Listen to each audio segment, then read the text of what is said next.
காஞ்ச காராமணி போட்டு எப்படி குழம்பு வைக்கிறதுன்னு பார்க்கலாமா?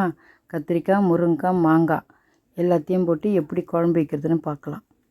அதுக்கு தேவையான பொருட்கள்: காஞ்ச காராமணி இதை மாதிரி கொட்டி நைட்டே ஊற வச்சிடணும். தண்ணி ஊற்றி நைட்டு ஊற வச்சிடணும். இப்போ காலையில் திறந்து பார்க்கலாம். இது பாருங்க, ஊறிடுச்சு. அதை எடுத்து கழுவிட்டு நல்லா இதை மாதிரி கழுவி விட்ருங்க. அழுக்காக இருக்கும். கழுவி குக்கரில் எடுத்து போட்டுருங்க. குக்கரில் இதை மாதிரி போட்டுட்டு தண்ணி ஊற்றிடுங்க. அதுக்கு தேவையான தண்ணி,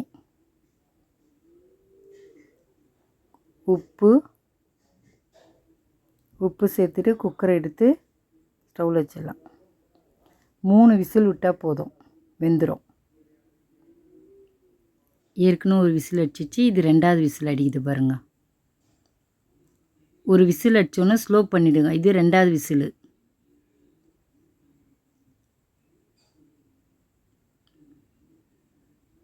இது 3வது விசிலு.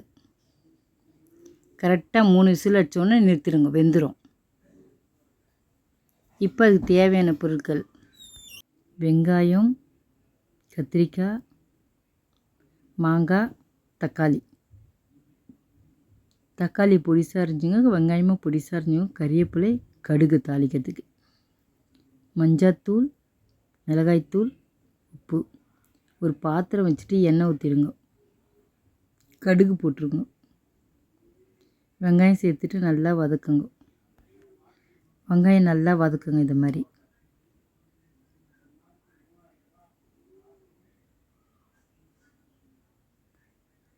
விட்டு விட்டு வதக்குங்க. உடனே தொடர்ந்து வதக்க வேணாம். கொஞ்ச நேரம் விட்டு கொஞ்ச நேரம் வதக்குங்க. இப்போ தக்காளி சேர்த்துருங்க. அதையும் சேர்த்து நல்லா வதக்குங்க. கறிவேப்பிலை. இப்போ எல்லாத்தையும் சேர்த்து நல்லா வதக்குங்க. தக்காளி, வெங்காயம், கறிவேப்பிலை 3த்தையும் சேர்த்து நல்லா வதக்கிட்டிங்களா? புளி கிண்ணத்தில் போட்டு அதை தண்ணி ஊற்றிடுங்க. நல்லா ஊறட்டும் புளி. இதை ஊறிச்சு. இதை நல்லா இதை மாதிரி கரைச்சி வச்சுங்க. புளியை நல்லா கரைச்சி வச்சிட்டிங்களா? இப்போ வெங்காயம், தக்காளி வதங்கிச்சு. இப்போ இந்த கத்திரிக்காய் எடுத்து அதில் சேர்த்துடலாம்.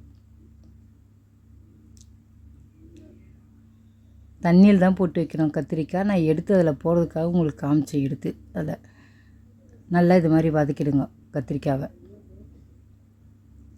இப்போ முருங்கைக்காய், அதையும் எடுத்து அதில் சேர்த்து நல்லா வதக்குங்க. போட்டு நல்லா வதக்கிட்டு இதை மாதிரி வதக்குங்க. முருங்கைக்காய், கத்திரிக்காய், வெங்காயம், தக்காளி எல்லாத்தையும் சேர்த்து இது மாதிரி பாருங்கள் நல்லா வதங்கிடுச்சு. கத்திரிக்காய் எடுத்து பாருங்கள், வதங்கிடுச்சா?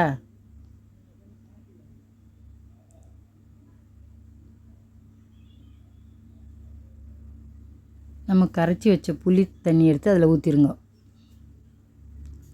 ஊற்றிட்டு மஞ்சாத்தூள், உப்பு, மிளகாய்த்தூள். ஏற்கனவே கொஞ்சம் காராமணியில் உப்பு சேர்த்துருக்கோம். அதனால் கரெக்டாக போட்டுங்க குழம்புல. இப்போ எல்லாத்தையும் இப்படி கரைச்சிடுங்க. கொஞ்சம் திக்காக இருக்குது. கொஞ்சம் தண்ணி ஊற்றிடுங்க. தண்ணி ஊற்றி கலக்கிடுங்க. இப்போ ஒரு தட்டு போட்டு மூடிடுங்க. இப்போ நம்ம காராமணி வெந்துருச்சான்னு பார்க்கலாமா? பாருங்கள், காராமணி எடுத்து பார்க்கலாம் வெந்துருச்சான்னு. அமுக்கி பாருங்கள் காராமணி வெந்துருச்சான்ட்டு. பாருங்கள், இது மாதிரி அமுக்குனா அவ்வளோதான், காராமணி வெந்துருச்சு. பாருங்கள், 3 விசிலில் காராமணி வெந்துருச்சு. இப்போ திறந்துட்டு குழம்பு எப்படி கொதிக்குது பாருங்கள். இப்போ மாங்காய் சேர்த்துடலாம். மாங்காய் சேர்த்துட்டு நம்ம வச்சுருந்தோம் பாருங்கள் அவிச்ச காராமணி, அதை எடுத்து அதில் சேர்த்துடலாம். தண்ணியோடு ஊற்றிடுங்க. அதில் ஊற்றிட்டு ஒரு தட்டு போட்டு மூடிடலாம். காய் வெந்துருச்சு. கொஞ்ச நேரம் குழம்பு கொதிக்கணும். குழம்பு கொதிச்சிருச்சு, அவ்வளோதான். இது திக்காலாம் இறக்கக்கூடாது. கொஞ்சம் தண்ணியாக இருந்தால் தான் ரொம்ப நல்லாயிருக்கும் இது சாப்பிட்றதுக்கு. பாருங்கள், காய் வெந்துருச்சு, குழம்பும் கொதிச்சிருச்சு. குழம்பு ரெடி ஆயிடுச்சு. மாங்காய், முருங்கைக்காய், கத்திரிக்காய் எல்லாம் வெந்துருச்சு. இப்போ நம்ம குழம்பு இறக்கிடலாம். இதே மாதிரி நீங்களும் செஞ்சு பாருங்கள். இந்த குழம்பு காராமணி குழம்பு ரொம்ப நல்லாயிருக்கும்.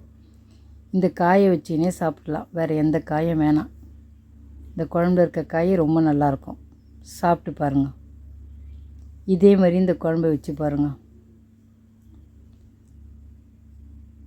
சாப்பிட்றதுக்கு இது ரொம்ப நல்லாயிருக்கும். ஆனால் கத்திரிக்காய், மாங்காய், முருங்கைக்காய் போட்டால் தான் இந்த குழம்பு ரொம்ப நல்லாயிருக்கும். காராமணி இது 4 போட்டு வச்சா தான் இந்த குழம்பு ரொம்ப நல்லாயிருக்கும்.